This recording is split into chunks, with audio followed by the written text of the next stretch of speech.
आखिर भगवान श्री कृष्ण को रणछोड़ क्यों कहा जाता है और भगवान कृष्ण युद्ध में पीठ दिखाकर क्यों भागे थे? यह एक बहुत ही रहस्यमयी और रोचक कहानी है। दोस्तों, भगवान कृष्ण को कई नामों से भी पुकारा जाता है और इनमें से एक रणछोड़ भी है, और वह इसी युद्ध के बाद से जाना जाने लगा जब भगवान श्री कृष्ण युद्ध को छोड़कर भाग गए थे। और क्यों भागे थे, आइए इसे विस्तार पूर्वक एक कहानी के माध्यम से जानते हैं। तो जय श्री राधे कृष्णा। दोस्तों, आप सब कैसे हैं? आशा करते हैं आप सब अच्छे ही होंगे। तो प्रिय दर्शकों, वीडियो शुरू करने से पहले आपसे निवेदन है कि कृपया वीडियो को पूरा अवश्य देखें, क्योंकि अगर आप पूरा वीडियो देखेंगे तभी आपको पूरी जानकारी प्राप्त होगी। और यदि वीडियो पूरा देखे बिना कमेंट करेंगे तो हो सकता है कि आप कुछ भी कह सकते हैं। इसीलिए वीडियो को पूरा अवश्य देखें और वीडियो अच्छी लगे तो वीडियो को लाइक, शेयर एवं चैनल को सब्सक्राइब जरूर करें। तो आइए दोस्तों, आपका ज्यादा समय ना लेते हुए कहानी को शुरू करते हैं। दोस्तों, भगवान श्री कृष्ण के चमत्कार और लीलाओं के बारे में कौन नहीं जानता है। कृष्ण जी भगवान विष्णु के अवतार थे। वह जो चाहे वो कर सकते थे और कई मौकों पर किया भी था। लेकिन एक ऐसा मौका भी आया था जब श्री कृष्ण को रणभूमि छोड़कर भागना पड़ा था, जिस वजह से उनका नाम रणछोड़ पड़ा था। अब आप सोच रहे होंगे कि वो तो भगवान थे, फिर उन्हें किसी से भागने की क्या जरूरत थी।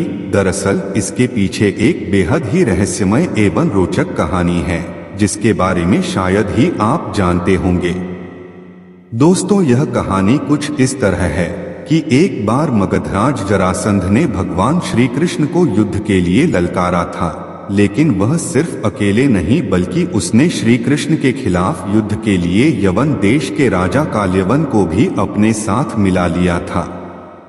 दरअसल काल्यवन को भगवान भोलेनाथ से ये वरदान मिला था कि न तो कोई चंद्रवंशी और न ही कोई सूर्यवंशी उसको युद्ध में हरा सकता है। उसे न तो कोई हथियार मार सकता है और न ही कोई अपने बल से हरा सकता है। भगवान शिव से मिले वरदान की वजह से काल्यवन खुद को अमर और अजेय समझने लगा था। उसे लगने लगा था कि कोई भी उसे युद्ध में हरा नहीं सकता है और नहीं मार सकता है। इसीलिए जरासंध के कहने पर काल्यवन ने अपनी सेना के साथ मथुरा पर आक्रमण कर दिया। अब चूंकि श्री कृष्ण जानते थे कि काल्यवन को वो अपने बल से मार नहीं सकते हैं और न ही उनका सुदर्शन चक्र काल्यवन का कुछ बिगाड़ सकता है, इसलिए भगवान कृष्ण रणभूमि छोड़कर भाग गए और एक अंधेरी गुफा में पहुंच गए।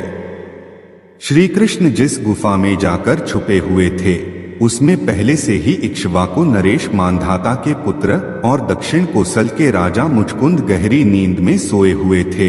दरअसल उन्होंने असुरों से युद्ध कर देवताओं को जीत दिलाई थी। लगातार कई दिनों तक युद्ध करने की वजह से वह थक गए थे, इसलिए भगवान इंद्र ने उनसे सोने का आग्रह किया और उन्हें एक वरदान भी दिया। और वह वरदान यह था कि जो भी उन्हें नींद से जगाएगा वह जलकर भस्म हो जाएगा। और राजा मुचकुंद को मिले वरदान की बात श्री कृष्ण को पता थी, इसलिए वो काल्यवन को अपने पीछे पीछे उस गुफा तक ले आए जहां राजा मुचकुंद सोए हुए थे। भगवान श्री कृष्ण ने काल्यवन को भ्रमित करने के लिए अपना पीतांबर राजा मुचकुंद के ऊपर डाल दिया। राजा मुचकुंद को देखकर काल्यवन को लगा कि वह श्री कृष्ण ही हैं और उससे डरकर अंधेरी गुफा में छुपकर सो गए हैं।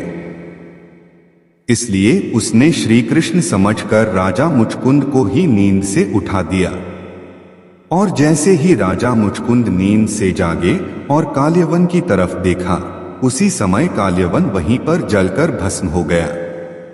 दोस्तों, दरअसल यह भगवान श्री कृष्ण की एक चाल थी, एक साजिश थी काल्यवन को उस अंधेरी गुफा तक लाने के लिए, क्योंकि भगवान श्री कृष्ण जानते थे कि काल्यवन को कोई मार नहीं सकता और भगवान शिव जी के दिए हुए वरदान का अपमान भी नहीं करना चाहते थे।